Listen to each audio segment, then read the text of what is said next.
O objetivo aqui é falar sobre como a apometria foi desenvolvida. Nosso convidado é o Wagner, né? O Wagner Coelho. Wagner, que é o representante da Gaia Apometria aqui de Fortaleza. Ótimo, tá aí o homem. Alô. Olá! Boa noite, Wagner. Boa noite! Como é que você está, Marcos? Tudo bem? Tudo bem, Wagner. Tudo bem. Aqui já tem um pessoal aqui assistindo a gente aqui. A Tânia, a Paulinha, Silvia, né? Se você quiser interagir com eles aí, pode ficar à vontade, tá certo? A gente está aqui só para fazer perguntas. Fica à vontade. Tranquilo. Gente, eu gostaria de pedir ao Wagner, eu já tinha começado a falar um pouco sobre você, Wagner, sobre o seu trabalho, mas é melhor você mesmo falando, né? O professor Wagner é um estudioso da espiritualidade e é um dos pioneiros aqui nesse sistema da apometria aqui em Fortaleza. Por favor, Wagner, se apresente aí, fale um pouco da sua história, né, dentro do campo da espiritualidade. Certo. Nós temos o GAIA, né, que é o Grupo de Assistência Integrada em Apometria.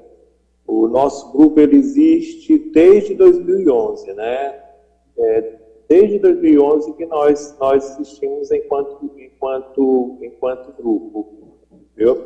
Então, nosso grupo ele tem alguns objetivos já delineados desde a época da fundação.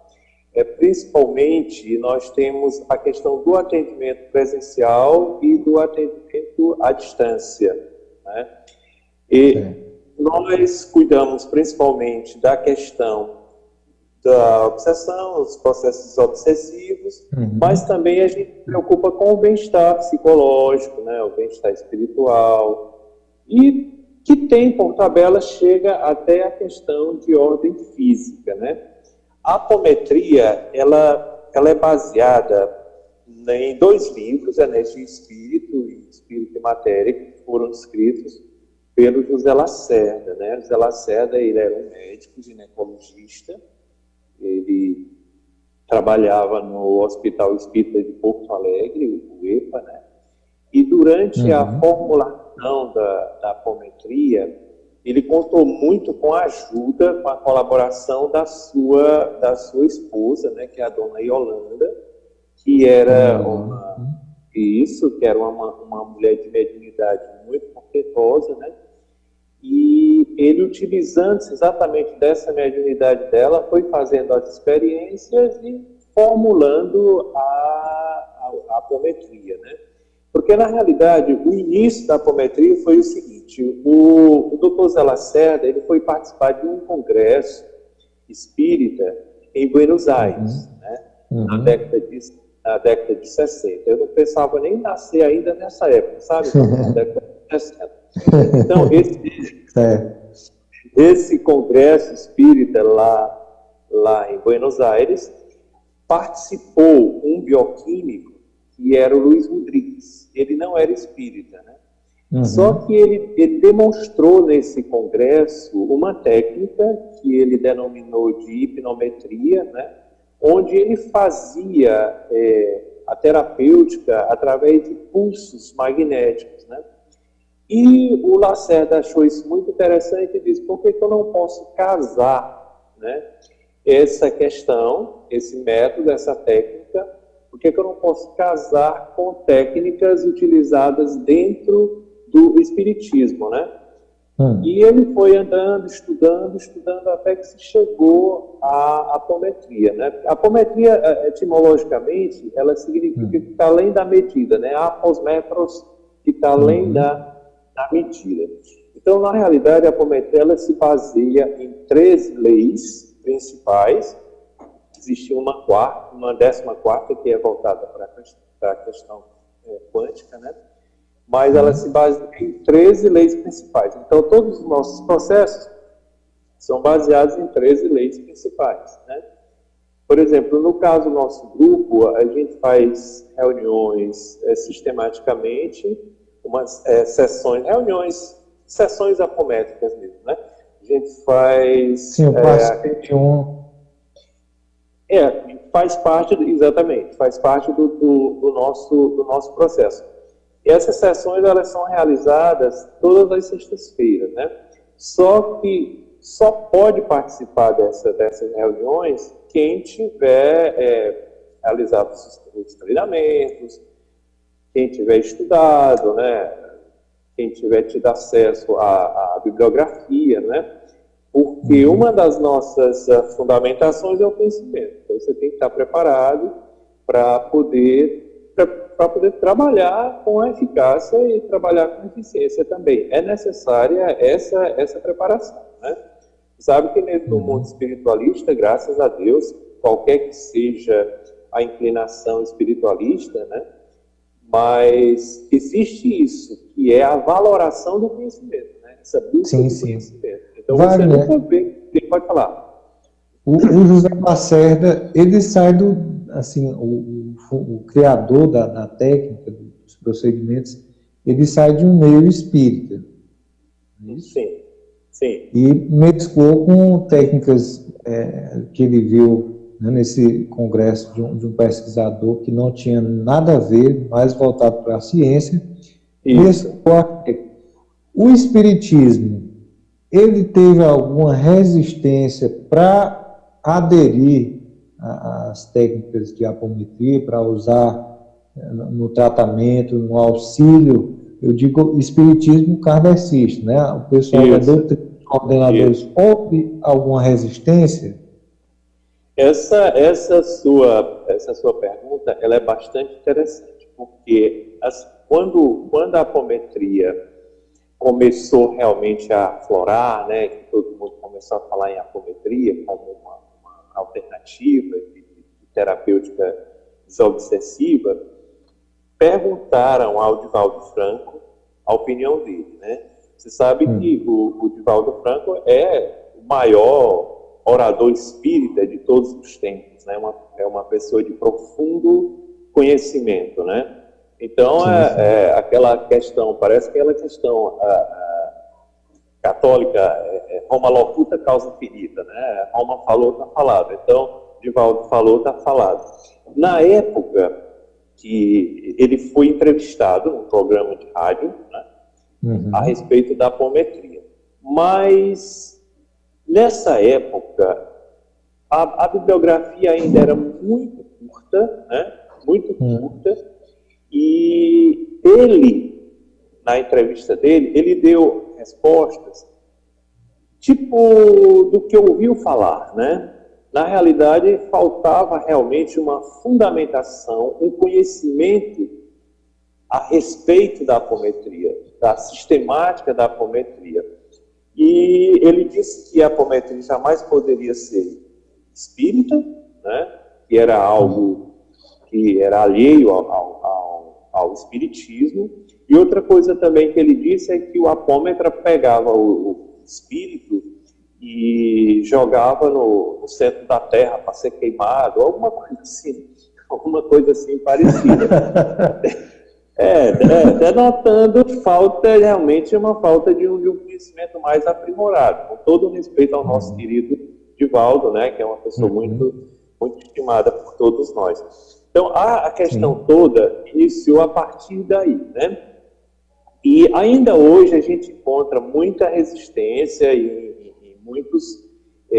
muitas casas espíritas e muitos centros espíritas. Por outro lado, a gente já encontra muitas casas espíritas com atendimento específico para a apometria, né? Graças a Deus, né? No nosso caso, por exemplo, no caso do nosso grupo Gaia, aqui nós temos pessoas de mais diversas matizes, né? Nós temos pessoas católicas, de ascendência católica, espírita, até evangélica, né? Às vezes nós temos, e ateu também.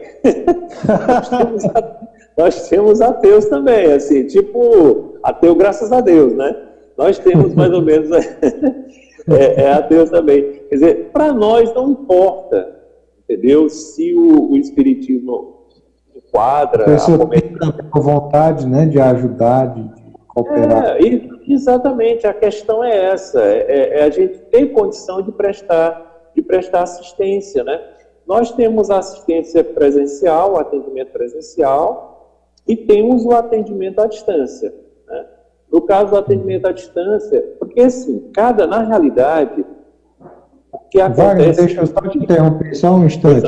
A gente está conversando aqui, às vezes eu fico com receio de entrar em assuntos muito técnicos antes de fundamentar assim, a base, porque muita gente que vai estar assistindo nunca nem ouviu falar sobre a apometria, né? Isso, exato. Então, eu queria, Wagner, começar conversando sobre qual o propósito mesmo da apometria. Para que ela serve? Por exemplo, em que tipo de caso você poderia dizer assim, essa pessoa está precisando de uma sessão apométrica? Certo. Ela é um problema de saúde? É um assédio espiritual? É um caso de bruxaria? É um caso de magia negra que pode ser resolvido?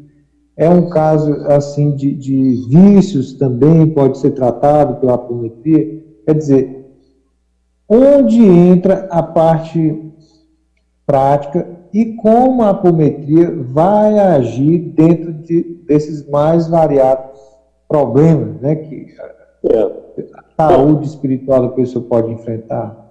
Isso. Então vamos por partes, né? A apometria, ela se preocupa com o bem-estar integral da pessoa, né? Isso significa que nós temos que ter preocupação com o bem-estar físico, o bem-estar psicológico, né? E o bem-estar espiritual, principalmente o bem-estar espiritual, porque, na realidade, todos os males físicos que nós temos têm uma origem no campo espiritual, né? Então, em que se baseia o pensamento apométrico? Nós temos 7 corpos espirituais, né, dentro da apometria, mas nós temos outros grupos espiritualistas que têm uma divisão maior. Isso aí não importa tanto, a gente faz essa divisão mais para um efeito didático, de trabalho, de técnica. Mas, na realidade, os outros grupos também estão corretos em relação a essa divisão dos grupos, dos corpos espirituais. Então, nós temos o corpo físico, propriamente dito, né? Nós temos o corpo astral, nós temos o duplo etérico, nós temos o corpo mental inferior, o corpo mental superior, nós temos o corpo búdico, o corpo átmico, e nós temos ainda a tela búdica também. Cada uma com suas características e suas especificidades. Então, por exemplo, no duplo etérico, o duplo etérico é onde se centraliza, se concentra a questão da vitalidade, né? Então, quando você vê uma pessoa sem ânimo, desanimada, muito triste, cabisbaixa, capionga, então essa pessoa a gente vai tratar exatamente o duplo etérico. Quando a gente não consegue, porque cada corpo espiritual ele possui suas características, né? Quando a gente não consegue de pronto identificar qual o problema, a gente já vai para o corpo astral, né? Porque o corpo astral ele é o modelo organizador biológico, o MOB, né? Então, o que é que acontece? Você tem no corpo astral uma cópia do corpo físico, né? Então, um é reflexo do outro. E muitas vezes você traz algumas distorções no campo orgânico, nos sistemas, sistema circulatório, sistema reprodutor, sistema tegumentar. Você traz problemas nos sistemas advindo de encarnações anteriores, de vidas passadas. Mas você pode produzir nessa própria encarnação problemas, né? Porque às vezes a gente pensa que tudo vem de outras encarnações, esquece a vida que a gente está vivendo aqui. Então, muitas vezes aqui a gente faz muita besteira. E por conta disso, a gente tem um reflexo, né, em relação a isso. Então, por exemplo, atualmente existe uma espécie de despreocupação com o que você faz em relação ao seu corpo físico, sem muita necessidade de mexer no corpo físico, né, e sem dialogar com o corpo astral, né? E isso aí vai trazer problemas em encarnações posteriores. Por exemplo, essa questão de muitas cirurgias plásticas sem necessidade, onde você deforma. Às vezes você até deforma mesmo o corpo, cria modificações que está fora do modelo organizador biológico individual seu. Né? Isso causa... Então, nesse caso, pode trazer exatamente dificuldades numa próxima encarnação. Isso com certeza. Então, cada um desses corpos, ele tem suas especificidades. Então, por exemplo, no duplo etérico é onde se concentra realmente a sede dos chakras, né? A gente tem uma cópia desse chakra no corpo astral, mas na realidade os chakras são tratados dentro do corpo etérico. Exatamente. Agora, nós temos dois corpos que são perecíveis, né? Que é o corpo físico e o duplo etérico. Então, quando nós morremos, morre junto, né? O corpo físico morre e o duplo etérico se dissolve, né? Porque o sopro vital, vamos dizer assim, ele está centrado no duplo etérico, né? Então, Wagner, agora não é só um jogo relacionado um jogo de causa e efeito relacionado a encarnações passadas. Certo. Existem também problemas, pelo que eu estou entendendo, a partir da experiência que você está tendo agora nessa atual encarnação. Certa vez, eu conversando, se eu não me engano, com você lá no Gaia, você falou sobre o problema de ingerir antidepressivo, né? Algumas substâncias que podem danificar também o corpo etérico, né? Isso. Na realidade, a questão de antidepressivo, barbitúrico, sonífero, qualquer coisa nesse sentido, até mesmo analgésico que você toma, né? Uhum.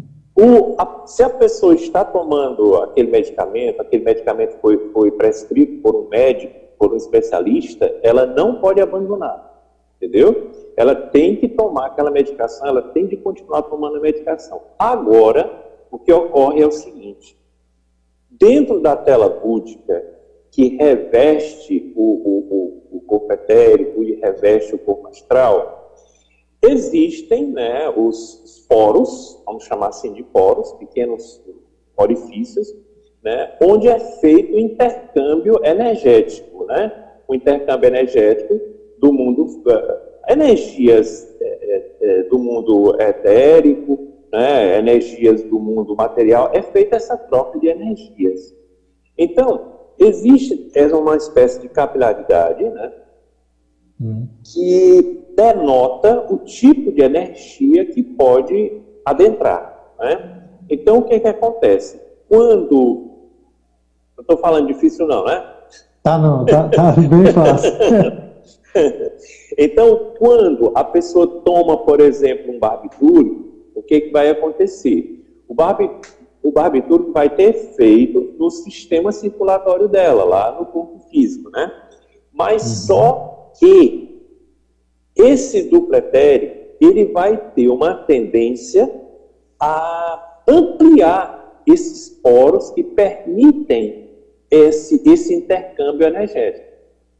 Como a gente sabe, existem seres extrafísicos, densos, né, que eles estão ali aguardando uma oportunidade, né?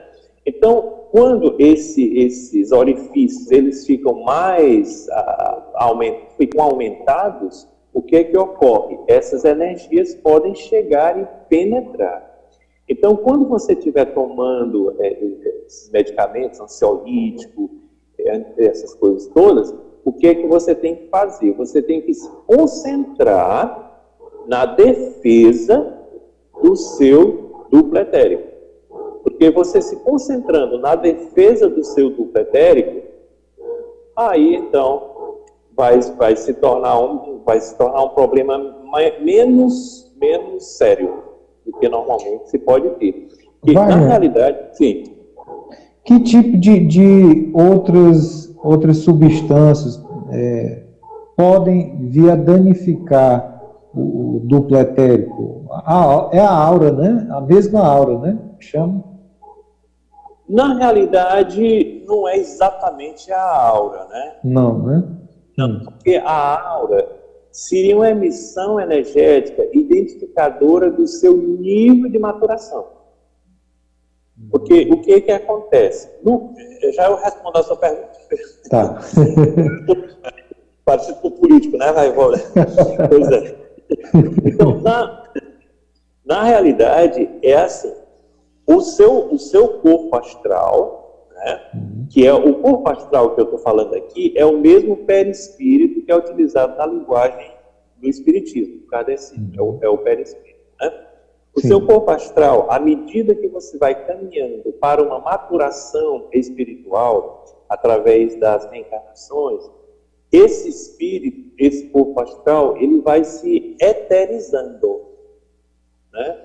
Ele vai se tornando mais eterizado, né? Menos denso, né?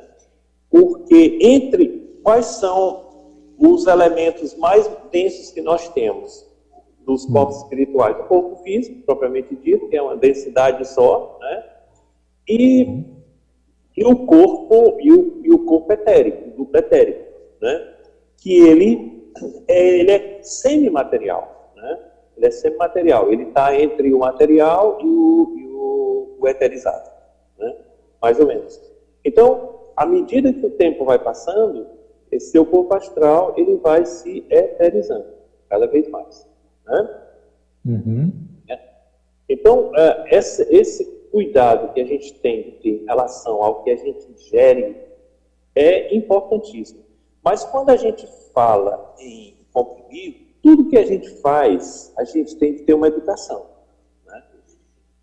Por exemplo, um churrasco que você faz, ele é tão contaminador, tão intoxicador, quanto um barbitúrico, num certo sentido. Nesse sentido que eu estou falando, no sentido da proteção, da tela lúdica, né?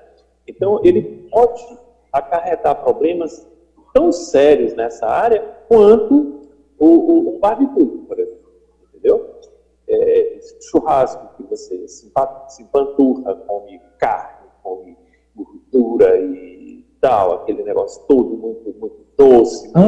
Antes das sessões, não pode comer carne? Na realidade, a gente não faz isso como regra. A gente orienta, indica que é preferível não, né? Porque até mesmo no campo orgânico, né? A carne ela vai fazer com que o organismo trabalhe mais, né? E todo aquele sistema, pâncreas, baço, fígado, né? Ele vai trabalhar assim, se arrastando, né? É diferente quando você tem uma alimentação leve, e esse processo digestório acontece quando você tem uma alimentação carregada. Agora, se a pessoa quiser se tornar um apômetra e beber e fumar, meu amigo, não dá.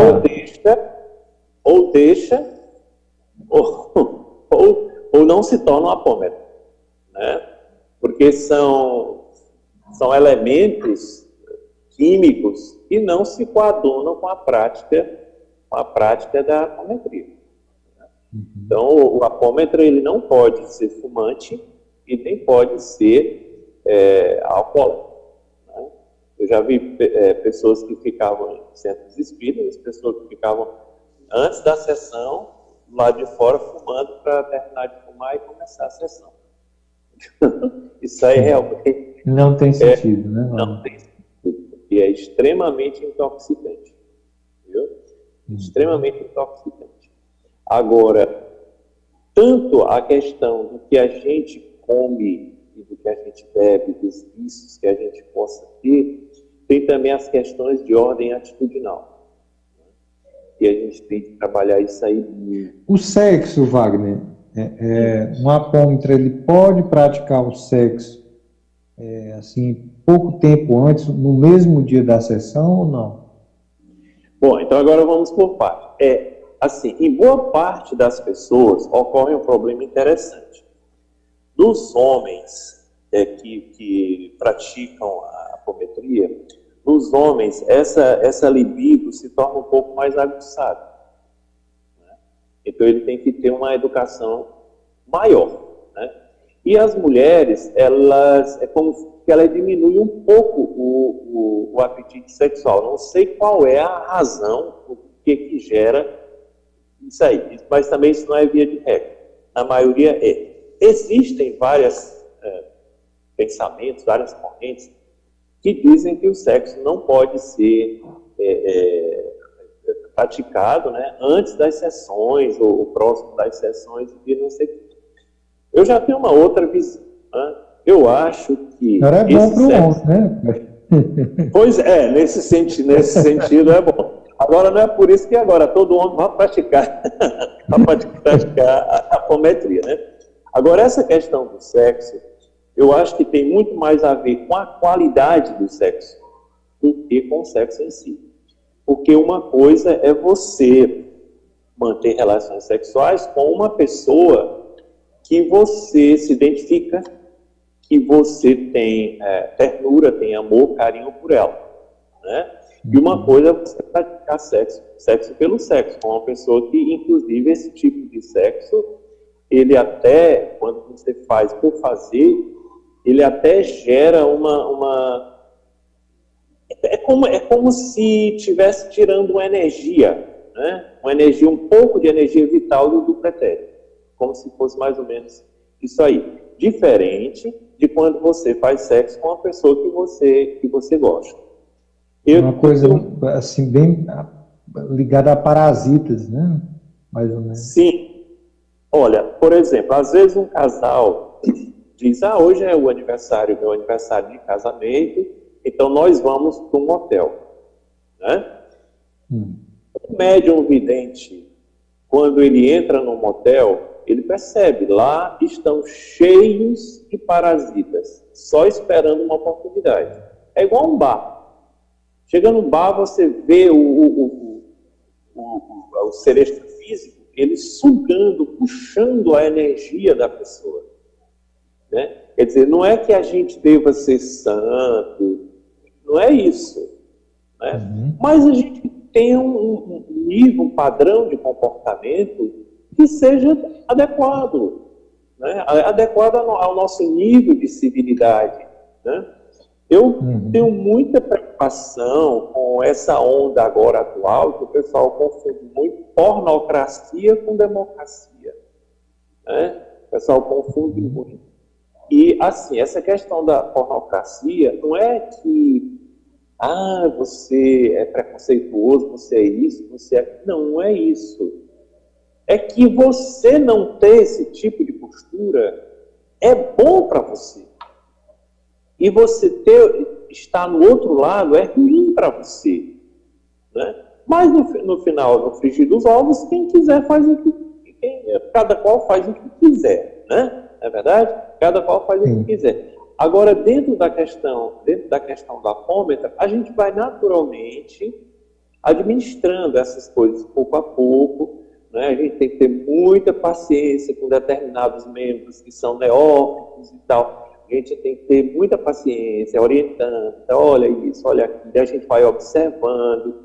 E a espiritualidade, ela é danada, ela fica dando toques para a gente observar, né? E ir trabalhando, exatamente, ir trabalhando aquelas pessoas, né? E graças a Deus a gente tem conseguido. Porque, assim, nós não estamos aqui para sofrer, né? Nós não estamos aqui para ser usados, para ser humilhados, não. Para ser felizes, né? E as pessoas confundem muito. Wagner, e a resolução, assim, de problemas, quando a pessoa está, assim, passando, por exemplo, por um assédio espiritual muito forte, seja de um inimigo de uma encarnação passada, seja por conta, assim, de trabalho de feitiçaria, de magia, né, para o mal. Sim. Isso. É possível cuidar desse tipo de situações com apometria? Sim, agora sim. No caso da apometria, quando a gente faz a anamnese, que é a análise da situação, inclusive a gente faz telemnese também, faz à distância, né? A questão diagnóstica a gente faz à distância também. Quando a gente faz isso aí, primeiro a gente não cria juízo de valor. Certo? Você não assume, porque se você está atravessando um problema nesse sentido, claro que você é o principal produtor, lógico, né? Não resta a menor dúvida, você é o principal produtor. Mas a gente não pode fazer juízo de valor, entendeu? Em relação a isso aí. Então não vai nos interessar por que você está naquela situação. Não vai nos interessar. O que vai nos interessar é como resolver a situação. Existem algumas técnicas, né? Por exemplo, no caso da arquipadia, que é vamos chamar aquelas pragas que passam de encarnação, de geração a geração, né? São as famosas pragas, e na nossa linguagem a gente chama de arquipadias. E as boécias, que são as magias tenebrosas, né? Aquelas magias malignas. Porque na realidade, inclusive até ontem, no nosso curso, a gente estava comentando sobre a questão da magia. A magia, ela não é necessariamente ruim. Existe a magia boa, positiva, né? De positivação do ser humano, e existe a magia negativa, né? Agora, a característica principal da magia é porque ela se utiliza de elementos da natureza. Né? Um sapo, uma cobra, os elementos da natureza. Né? E a arquipadia não. A arquipadia ela é muito mais forte, porque ela é mentalizada. Aí, para a gente desmanchar, desfazer isso aí, é bem mais complicado. Tem todo um processo para a gente fazer isso aí. Né? No caso da arquipadia, existe uma técnica. No caso da magia tenebrosa, existe uma outra técnica. Né? Mas na magia, a gente queima. Né? A gente queima o centralizador, né? Esse faz um processo de teurgia, né? Chama teurgia, que é quando você concentra a energia num objeto. Né? Você pode concentrar essa energia positivamente ou negativamente. E essa concentração de energia, ela vai irradiar. Ela vai vibrar e vai irradiar. Então, ela pode irradiar positivamente e pode irradiar negativamente. No caso, positivamente você deixa, né? Ótimo, né? Mas no negativo, aí você tem que trabalhar isso aí. Você pode queimar mentalmente, se você não conseguir chegar até o objeto, ou os objetos, você faz uma visualização, mentalização, visualização e queima. Esses objetos são formas de pensamento, Wagner? Na linguagem assim? Não, a forma pensamento seria na arquipadia. Na magia são coisas materiais. São seres mesmo. São seres mesmo. Por exemplo, uma caneta, um quadro, entendeu? Uma mala, né? Tudo isso pode ser utilizado para a magia, entendeu? Agora, e nesse caso aí, dentro da apometria, a gente queima. A gente queima ou fisicamente ou mentalmente. Já na questão da arquipadia, a gente vai para o corpo mental superior e o corpo mental inferior da pessoa, para trabalhar esses corpos mentais. E a gente pode até fazer o que a gente chama de despolarização de memória. Né?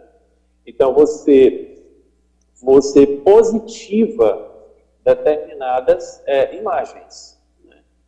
Porque a gente sabe assim, quando determinada coisa foi feita e essa coisa você não traz para a memória, o pior é isso.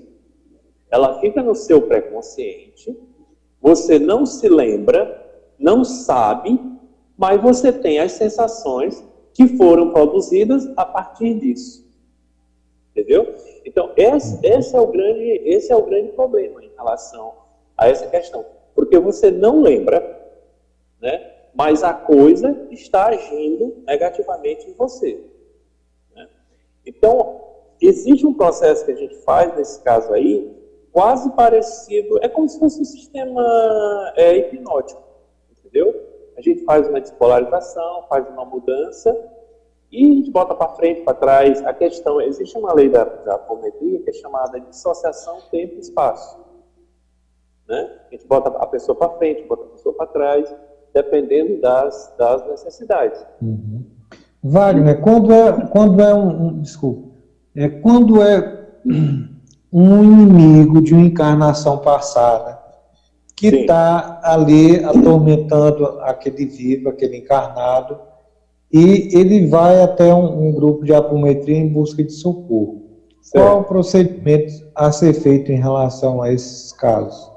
Bom, já vou falar para você já no final da técnica. O que a gente já no final da técnica a gente faz? O que a gente faz? Bom, quando um ser extrafísico ele está num processo simbiótico com o encarnado, né? Está num processo simbiótico, troca de energia e tal, o que é que ocorre? Né? Ele está numa faixa vibratória. Essa faixa vibratória que o desencarnado está é a mesma emissão de vibratória que a pessoa que está obsediada se encontra. Está né? Exatamente. Por exemplo, no rádio, né? Você sintoniza a rádio, você tem que estar na mesma faixa ali, na mesma, né, vibração da estação, senão você não vai conseguir se comunicar com ela, né? Nesse caso, a primeira coisa que a gente vai fazer é mudar a faixa vibratória do obsediado. Aí o que acontece? Você muda a faixa vibratória do obsediado, aí o obsessor fica meio que perdido ali em alguns instantes, porque ele não está entendendo, ele não está mais conseguindo acoplar, ele não está mais entendendo. Aí a gente aproveita, pede o auxílio do amparador, dos amparadores espirituais. Amparador é o que na linguagem espírita são os guias, né? Porque assim, sempre está presente também nas sessões de apometria, né, Wagner? Isso, exatamente. Porque assim, a gente vai ter as salas de espera, né? Isso numa linguagem do mundo espiritual, não aqui, né? Sala de espera, e a gente vai ter os hospitais espirituais. A gente chama hospital espiritual porque na realidade não tem outro nome, mas a gente chama hospital espiritual. Sala de espera, hospital espiritual. Então o que a gente faz? A gente pega esse obsessor e encaminha para a sala de espera. Essa sala de espera, ele vai receber um atendimento do apômetro, né? Como se fosse, por exemplo, quando você vai fazer uma cirurgia, você tem que tomar anestesia, né? Sim. Isso, tem que tomar anestesia e toda a medicação antes de se submeter à cirurgia. Então, o processo da sala de espera é parecido. Por quê? Porque o corpo astral do encarnado, ele emite o ectoplasma. Que a espiritualidade vai trabalhar o ectoplasma do encarnado. Isso significa que se o espírito maior, né, os espíritos maiores, eles só conseguem tratar a pessoa se utilizarem do nosso ectoplasma, entendeu? Do vivo. Sem nós eles não conseguem, como também nós não conseguimos sem eles. É uma via de mão dupla, são duas coisas. Né? É uma troca. Então, eles, a espiritualidade, se utilizando da nossa energia, que sai do corpo astral, né? Se utiliza da nossa energia, sai do corpo astral através do chakra frontal, da testa, do terceiro olho, né? Se utiliza dessa energia para poder preparar o rapaz para ser atendido, o obsessor. Acontece que muitas vezes esse rapaz, ele foi só ali manejado para poder receber o tratamento complementar. Aí ele vai ser encaminhado para o hospital espiritual e vai ficar por lá para ser tratado. E se ele não quiser ir?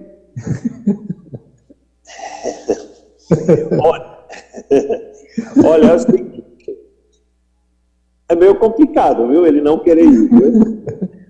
Porque ele vai ser encaminhado. Necessariamente ele vai ser encaminhado, porque ele já está envolvido por todo o processo, né? Agora sim, No nosso caso, nosso tipo de doutrinação, ele funcionaria, a doutrinação que é utilizada nas mediúnicas espíritas, ele funcionaria mais como num sentido de mudança de padrão vibratório, entendeu? E não nesse sentido meu irmão, vamos orar, não sei o que, né? Não é nesse sentido. Não vou dizer que não funcione, pode funcionar, mas a gente muda o padrão vibratório. Qual é a grande vantagem disso aí? É porque o obsessor nem identifica a gente. Ele não, entendeu? Ele não vai, como às vezes acontece em mediúnica, que o obsessor se volta para o médium. O médium não tem nada a ver com isso. Se volta para o doutrinador. O doutrinador não tem nada a ver com isso. Então, no nosso caso aí, né, ele nem tem acesso. Já aconteceu de obsessores que se trataram direitinho, vir numa sessão nossa agradecer. Isso aí é uma coisa inacreditável no mundo da mediúnica, na história da mediúnica mundial. Entendeu? E eles fazem isso. Né? Agora sim, cada grupo apométrico, ele possui suas características. Né? Porque a gente tem um tipo de clientela específico, isso é interessantíssimo a gente observar isso aí. Os nossos clientes, eles têm mais ou menos as mesmas características, as mesmas necessidades, nesse sentido de necessidades que eu estou falando, das características, né? É muito interessante isso aí. E também os nossos apômetras, eles têm mais ou menos as mesmas especificidades, né? Um já é responsável por tal coisa, outro é para tal coisa, né? Agora, bem claro, assim, que às vezes as pessoas não sabem, mas não é necessário você ser médium para ser um apômetro. Você pode estar ali simplesmente na sessão fazendo sustentação, que é um trabalho de sustentação energética, que é um trabalho importantíssimo também, embora você não esteja vendo nada, não esteja sentindo nenhuma outra sensação. Entendeu? Você é contribuir com a sua energia, né? Exatamente, exatamente. E é tão interessante que quando uma pessoa dessas, que não tem nenhum dom, aspas, mediúnico, não vem à sessão, a gente sente um baque. Né? A gente sente um baque. Interessante. Exatamente, a gente sente um baque. Aí a gente tem que dobrar, muitas vezes a gente tem que dobrar os pedidos, tem que dobrar, né, tudo isso. Agora você pode até perguntar, sim, mas aí vocês não têm perigo de nada, né? Acontecer nada e tal, né? Que às vezes as pessoas perguntam. Eu achei engraçado que uma vez dessa, porque a gente, para fazer todo e qualquer trabalho dentro da apometria, a gente se baseia na primeira lei da apometria, que é a lei do desdobramento. Né? A primeira lei é do desdobramento e a segunda é do retorno. Né, do reacoplamento. E aí uma pessoa lá no centro espírita foi dar uma palestra e falou sobre a apometria e disse que a apometria é perigosíssima porque no desdobramento você pode não voltar mais. Né? Se não volta, aí você morre. Entendeu? Eu acho interessante essas teorias, mas assim, se eu dou o comando, porque toda sessão ela possui o coordenador que dá os comandos. Se eu dou o comando para o desdobramento e depois eu não dei esse comando, pela necessidade telúrica da Terra, que o nosso corpo físico tem os mesmos componentes da Terra, no espaço de 5 minutos no máximo, esse reacoplamento ele é feito automaticamente. Entendeu? Então não tem problema nenhum em relação a isso. Mas a gente se baseia, toda a apometria baseada no desdobramento. Agora, como eu falei para você, cada grupo, ele possui suas características próprias, né? Então, por exemplo, o nosso grupo é um grupo científico, né? A gente tem uma fundamentação científica, a gente vai analisar, ocorre alguma coisa, a gente vai analisar friamente.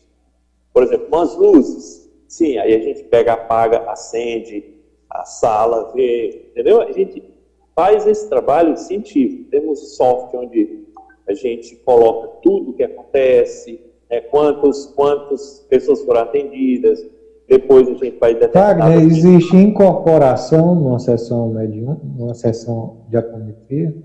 Não, normalmente a gente não aceita porque não há necessidade. O nosso tipo de trabalho ele não se enquadra dentro da questão da incorporação. E mesmo porque, assim, a nossa incorporação, aspas, ela é mentalizada, entendeu? Então, você tem um ser extrafísico que está ali com você, ele se apresenta para você, fala com você, faz tudo, sem necessidade de você receber, de incorporar, entendeu? Então, a nossa incorporação é nesse sentido, ela é diferente. Né? Então, por exemplo, chega às vezes a gente está tratando de alguns problemas de saúde, então a gente tem grupos de amparadores espirituais que trabalham em determinadas áreas específicas da saúde. Né? Então, às vezes chega uma pessoa, né? Olha, eu gostaria de entrar, a pessoa que eu estou falando é espírito, né? Olha, eu gostaria de entrar, participar, não sei o que eu posso, se me permite e tal. Então, a incorporação, no sentido tradicional, nós não temos. É mais nesse sentido de tabular compensação e tal. E Entendi. Na maioria das vezes, quer dizer, vocês vão, a sessão vai até o mundo espiritual, não o mundo espiritual vem até a sessão física, né? Exatamente. E o que é interessante é que eles pedem licença. A gente também faz do mesmo jeito, né? Tudo a gente pede licença, tudo a gente agradece. Mas eles também fazem sim. Mas tem uma equipe já específica que trabalha com vocês, com o grupo de vocês. Equipe espiritual. Tem. Cada grupo possui uma equipe espiritual, né, específica. Agora, por exemplo, protocolo. Protocolo, a gente não tem um protocolo específico. Né? A gente tem uns 6, 7 modelos, eu acho, de protocolo. Então, muitas vezes, a gente está aqui próprio para seguir determinada linha, determinado protocolo. Aí, imediatamente, a espiritualidade chega e intui e a gente modifica, já parte para outro protocolo. No caso da como se fosse uma ritualística, uma oração, uma prece? Não. Então, são os passos. Os passos da reunião. Sim. Os passos da reunião. Agora, por exemplo, a oração a gente não faz. Agora, a primeira coisa que a gente faz é a formação dos campos de força, do chamado CF. Né? O que é campo de força? É como se você criasse uma proteção para o ambiente. Né? Você cria uma egrégora, né, para aquela situação específica. Terminou a sessão, a gente desmancha aquele campo de força. Né? Para poder não acarretar nenhum problema. Entendeu? Então, naquele campo de força, as energias densas só penetram mediante a nossa autorização ou a autorização da espiritualidade. Se não for, não entra. O cabo pode ficar ali rodando ali, mas não vai conseguir. Quando ele fica rodando por ali, a gente pega e trabalha, né? Trabalha essa pessoa. Porque muitas vezes o obsessor, ele é muito mais um ignorante do que um perverso. Né? Muitas vezes ele é mais um ignorante do que um perverso. E a gente tem que saber fazer um trabalho bem direitinho nesse sentido. A gente tem que ser, muitas vezes, a gente tem que usar de autoridade, né? Não pode passar a mão na cabeça, mas ao mesmo tempo também ele tem que sentir que a gente está ali disposto a ajudar. Para acolher também, né? Para acolher, essa questão do acolhimento, né? É muito importante. Agora, nem mas sempre se o cara chegar lá querendo chutar tudo, querendo derrubar as cadeiras. Mas não é nem doido para fazer isso. Não, é assim. Quando ele chega na mentalização, já está amortecido. Quando ele chega na nossa mentalização. Porque, como eu falei para você, a gente incorpora. Então, ele já está amortecido. Né? E, nesse caso, quem vai cuidar dele não somos nós. Quem vai cuidar dele é a espiritualidade. Utilizando-se de nossa energia. A energia que a gente produziu no corpo astral. Né? Então, ele Mas, na já tem verdade, uma vantagem em questão de força em relação a ele. Um é, boneco ele não bota, não. não. E assim, a gente, com o passar do tempo, a gente adquire os macetes, entendeu? As coisinhas, os truquezinhos, essas coisas a gente percebe naturalmente. E os amparadores, durante a sessão, eles mantêm um diálogo constante com a gente. Né? Um diálogo constante. Inclusive, no atendimento, a gente solicita ao amparador se é o momento de encerrar o atendimento daquela pessoa. Por exemplo, na questão da desconexão de laços, né? Desconexão de laços que estejam causando problemas sérios, a gente pergunta ao amparador, né? Podemos fazer o desligamento de laços tal? Podemos encerrar o atendimento dessa pessoa? Né? Existe a necessidade de um segundo atendimento? Porque às vezes a gente faz atendimento até 4 vezes com a mesma pessoa, atendimento à distância. Às vezes só um resolve tranquilo, né? Às vezes 2 ou 3, e no máximo 4. Mas se necessitar, a gente faz até 10, não tem problema. Interessante. Né? Wagner, e eu tinha uma pergunta aqui para fazer, rapaz, era sobre. Acho que até que você já respondeu, esse lance de você precisar cumprir uma determinada doutrina ou disciplina, né? Isso daí não existe, né? Agora, certas recomendações que podem danificar o seu processo energético é que não dá, né? Isso a gente tem que observar. Agora, uma outra coisa também é nunca a pessoa deve, essa é a minha visão, e que eu oriento as pessoas, a pessoa nunca deve fazer nenhum trabalho desse tipo, energético, desse tipo, contato com o mundo extrafísico, sozinho, né? E sem conhecimento. Então, ela tem de ter conhecimento e ela tem de estar na companhia de alguém também, por causa da questão energética e uma opção de outras coisas também, que é necessário, né? Agora, uma coisa também que eu sempre falo muito para o pessoal. A Leuta. Acabou de chegar. Ela participa também. Graciane Costa. Isso. E uma das coisas que eu sempre comento com o pessoal, da mesma forma como nós temos os espíritos obsessores, nós temos os nossos espíritos amigos, nossos espíritos familiares, os nossos amparadores. Da mesma forma que a gente tem os amparadores, a gente tem os obsessores. Aí as pessoas vão me perguntar, sim, mas por que é que o amparador não está interferindo, permite, né, que os obsessores entrem? Exatamente. Bom, é o seguinte, se você está vibrando na mesma faixa vibratória, você está emitindo as mesmas ondas vibratórias do obsessor, ele entra, ele não precisa de autorização, entendeu? Ele vai e entra e estabelece o processo simbiótico. O amparador, ele não interfere na sua vida, você tem que solicitar, né? Então, tem que ser feita a solicitação. Portanto, a gente tem que aprender a fazer isso, a solicitar. A questão de proteção, criar um processo de ancoragem. Ancoragem, existem formas de ancoragem extremamente simples.